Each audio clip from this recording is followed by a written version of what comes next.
There will always be something fascinating about the fashion design process. Fashion is constantly at our fingertips.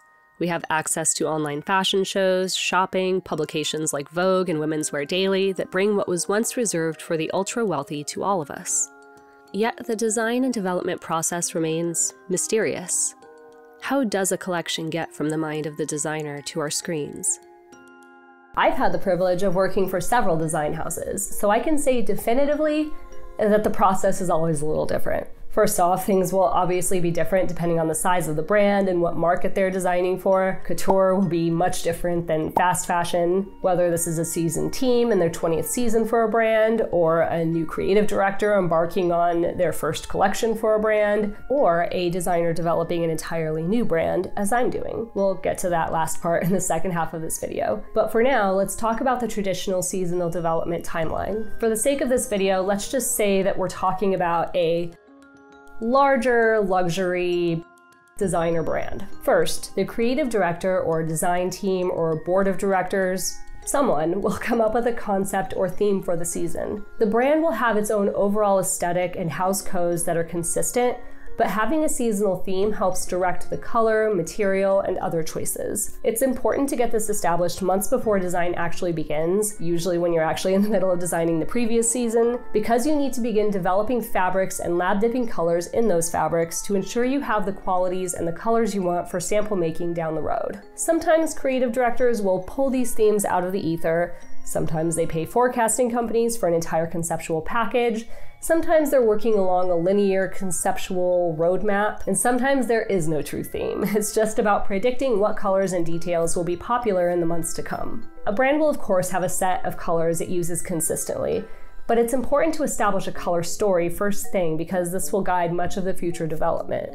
Whether this is based on a painting or photograph, whatever, this is usually distilled into a series of Pantone chips. Pantone is a global guide of color standards. You may have seen it anywhere from house paint chips to colors in Photoshop, and Pantone is a great way to make sure different textile or yarn mills that are all over the world are on the same page with your color story. Any fabric qualities a brand wants to use needs to be lab dipped in the desired colors ASAP because it can take a while to get the colors right, and yardage needs to be correctly dyed before the sample making process can begin. If a brand isn't big on developing custom colors, mills also offer their own color cards for different qualities. Naturally, this is a little less expensive and has less of a lead time. But, you know, custom colors are always nice. As for the fabrics themselves, a brand will naturally have some fabrics they use over and over, but most brands will supplement these with seasonal fabrics as well. A brand may have specific textile mills they favor and work with. Textile reps will often travel and visit brands on a one-to-one basis to show new fabrics, new colors, etc. And as long as the time and money is there, these fabrics can be further customized. For example, if your brand likes a specific tweed, but doesn't like one of the yarns used to weave it, it's often possible to develop something similar but slightly different with a different yarn. Brands also rely on textile trade shows, the most popular of which is Premier Vision in Paris and a slightly smaller Premier Vision in New York. This is where fabric mills come to mingle with designers and show off their designs. If you've ever been to a home and garden show, it feels similar, but like more tweed. Designers can mingle with mills they work with consistently or peruse thousands of others to find new partners and source fabrics for upcoming seasons. Some mills will also hold exclusive presentation spaces nearby these trade shows, and designers can make an appointment for a more personal showcase of new offerings. It's kind of nice. It breaks up the trade show monotony and, you know, you get like crudité and wine and stuff. Prints are also offered at these shows. A mill can create its own print, of course, but there are many vendors who deal exclusively in prints, and these prints are gorgeous. These are usually printed on silk for presentation purposes, but when a designer purchases the print, they own it. I mean, sometimes there is the option to license the print, meaning other designers can use it, but who wants that? Usually a brand will buy the print outright with exclusive rights to do what they want with it. A digital file of the print will be sent to the designer, and the designer can have it printed on whatever fabric they want, or even have it woven into like a jacquard or an intarsia or something. Many brands will have an in-house print development team who will work with the file to customize colors, scale, or to change different elements of the print. Sometimes brands purchase a print just to use as inspiration and will develop a completely different print. And there are also yarn shows and knit vendors that are similar to the wovens trade shows, and it's where a brand can purchase yarns to use in knitwear or for custom wovens. Similarly to the woven vendors, yarns can often be customized, from making yarns thicker or finer, changing colors of course, or adding sequins. Just about anything. Brands can also buy knit downs, similar to a swatch, but a knit down is a panel of knit that either showcases a specific yarn or a technique. For example, you can purchase a cable knit down, and it will usually have like a cool cable pattern in the middle, maybe some smaller cables on either side, and some textures in between. The brand can then draw the silhouette of the sweater and say something like, I want the big cable in the center, the small cables on the sleeves, this texture here and this other texture here. Naturally, these can be customized with specific yarns. They're really just meant to be starting off points, elements of the design. The last brand I worked for did most of its own development, meaning we purchased these sorts of items, but we never used them as is. We customized all the yarns and made all of our own knitwear swatches. We had a team of print designers who manipulated inspirational prints, and all of this development was done months prior to designing the actual season. Okay, so you're a design team, you've just finished designing one season, it's in the sampling process, and it's time to start designing the next. You've got your fabrics and yarns and prints you've developed in the correct colors months ago. Mind you, from my experience, development will continue on these right up until the very end, but they're most of the way there at this point. It's time to start actually designing. There was the initial push to choose a concept or theme to begin fabric development, but as you've been finishing up the last season, you've also been gathering more inspiration for the next. More paintings, perhaps film stills, photos of vintage or historical clothing, more often than not, photos of other designers' work, things that will influence the actual silhouettes and design details of your collection. There's a great book documenting Lee McQueen's fall-winter collection, Horn of Plenty, for his brand Alexander McQueen. You can really see the complexity of his research and design process, and all the diverse sources of inspiration for his collection. Like McQueen, many brands will organize this research onto design boards. This is convenient because these boards can be moved from one designer's office to another, to present to a board of directors, to a communal design space, wherever they're needed. Now, this next part will be wildly different depending on whether you're designing for runway or market. An extra T for this one. The runway space tends to be a much more dynamic design process and will be incredibly different based on the designer's background and preferences. I'm just gonna jump in here and add a couple of extra little tidbits of info.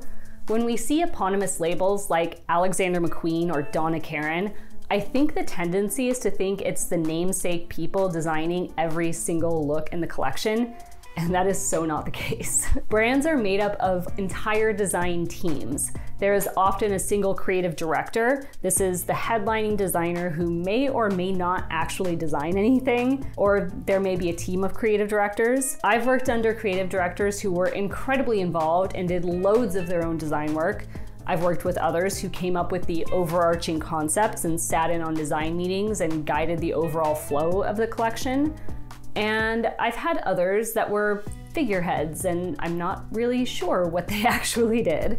Under the creative director is usually the senior design team. Again, depending on the culture and size of the team, the senior design team may be the team who is actually doing the majority of the design development and making key decisions before designs get to the creative director. Next are the designers and associate designers who will likely work under the direction of the senior design team, and assistant designers who may take on simpler designs, for example, recoloring a design from an earlier season, or they may just draw technical flats. Technical flats are very straightforward renderings of garments front and back with every design detail, including all seams, stitch lines, buttons, zippers, etc., drawn to scale. These are a lot more important for market designs where you're going to put these things into production and they have to be made by a manufacturer, often overseas, over and over again, exactly the same. Oh, and of course the interns. Unsung heroes of the team who were up until not too long ago expected to take on full-time duties of a designer with no pay. There can also be teams of colorists, print designers, textile designers, footwear, accessories, many different teams of designers, all of which report to the creative director. This is just the design end of things, to say nothing of the merchandising team, marketing team, sourcing team, production team, technical design team, etc. Design houses can be huge. I had the privilege of designing for 2 different designers' runways, and they actually worked in remarkably similar ways. For them, it all began with existing clothing. For one designer one season, it was a white button-up shirt, and for another, it was workwear. jumpsuits and work jackets and that sort of stuff. Us, the design team, took these items and deconstructed them and used them to drape out design ideas on the form. What followed was a dynamic process of using the existing silhouettes and details of the shirts and workwear and combining it with the fabrics we developed. We switched readily from working on both full and half-scale forms to Photoshop, where we could digitally manipulate the images and explore new ideas and scale, to hand drawing on the images. Eventually it evolved from this sort of collage process to one where we began making small samples of some of the ideas, figuring out how a new idea for a cuff would actually work, for example, to using muslin to creating actual toiles of the looks. It may be kind of disappointing to some, but I don't think at any point any of us ever sat down with like a palette of gouache and like drew out the 9 head scale forms of all of our ideas. Just not how we worked. Although I will say that it may actually be nice to do like how designers actually illustrate looks type of video. So if you want that, please let me know and I'll write up something. By this time, we would usually be getting some of our final fabric developments back, and the true sample making process could begin. We would push to develop any special fabric treatments first, embroidery or beading, for example, that had to be done out of house, so that they could be sent out for completion. The sample making process was a fun one. Depending on whether your brand has in-house sample makers, both of the runways I designed for made all of their samples in-house, for example, you would either receive samples back from the sample floor or the external manufacturer. In-house sample makers were always a treat to work with because you could pop by and actually see the pieces as they were being constructed and give feedback throughout the entire making process. So by the time you had the first fitting, the sample was like most of the way there. Eventually you would have a fitting with a fit model that's an in-house model close in measurement and complexion to the model who would ultimately walk the runway in the look, to iron out any fitting or placement issues. By the second fitting, things should be like 99.9% there. Thus begins the actual runway process. Most brands will bring in an external runway production team to handle most of the runway process, from model casting to designing who wears what look and the actual merchandising of the show. This is the all hands on deck time period. There is always work to be done, whether it's finishing up the more elaborate pieces or remaking pieces that just aren't sitting right with the collection as a whole. The production team and senior design team are really going through the entire collection with a fine-toothed comb to make sure everything is perfect for the all-important runway. Then the runway happens. As a designer, you would either be backstage helping with the show, doing any last-second alterations, repairs, or just generally helping to dress the models, or back in the studio watching the live stream. There would usually be a party afterwards, and then you'd brush off your hangover, come back, and start all over the next day. The runway is a sort of grand showcase for new ideas, the epitome of what a brand is or thinks it can be, but it's rarely what actually makes it to the rack. Designing for market starts out a bit differently, usually with a team of merchandisers. These are the market-savvy business people who can look at the sell-through rates of seasons past, as well as the current economic mood, shopping trends, and even hearsay from salespeople to determine what customers are going to want to buy in the coming seasons. Okay, let's talk about markets for a moment. The last brand I worked for was broken into several sort of mini brands. First, the larger brand was broken into the main brand and outlet. You heard that right. There is a pretty bad lie out there that outlet stores simply buy up all the unsold inventory from department stores and sell it off at a fraction of the cost. But that is incredibly misleading. In fact, only a very, very small percentage of outlet goods come from overstock. Most goods sold at outlet stores are actually designed for outlet stores, meaning the brand uses older designs, less expensive manufacturing techniques, or even an entirely different manufacturer and suppliers to create cheaper goods. For example, ever bought a Coach bag at outlet and thought it's just not as nice as other Coach bags? That's because it isn't. Anyway, the brand was first broken up into the main brand and outlet. Then each of those was further broken into couture, evening, ready-to-wear, and sport. Couture was designed by quality. Everything was top of the line, handmade, in-house, and with exquisite materials. Evening was designed by occasion. Evening, ready-to-wear was the main part of the brand that sold day looks and career looks and stuff like that. And sport was a slightly lower price point and a bit more casual. There can be many, many different breakdowns of brands. For example, Donna Karan has Donna Karan runway and ready-to-wear.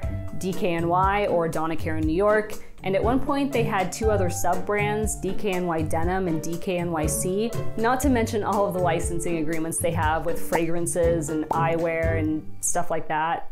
It can get pretty confusing. Merchandisers usually get a say in the concept and colors of a season, and before the design team even gets to put pencil to paper, they come up with a guide that carefully outlines how many deliveries, or drops, will be in a season. This breaks the season up into mini seasons and any special drops. For example, some department stores will request exclusive capsule collections that will only be available at that department store. Each delivery will have a certain number of pieces, and this can be further broken down into tops, bottoms, sweaters, dresses, day-evening looks, and price categories. For example, a season may consist of 4 deliveries. That's 4 times product will be delivered to the stores.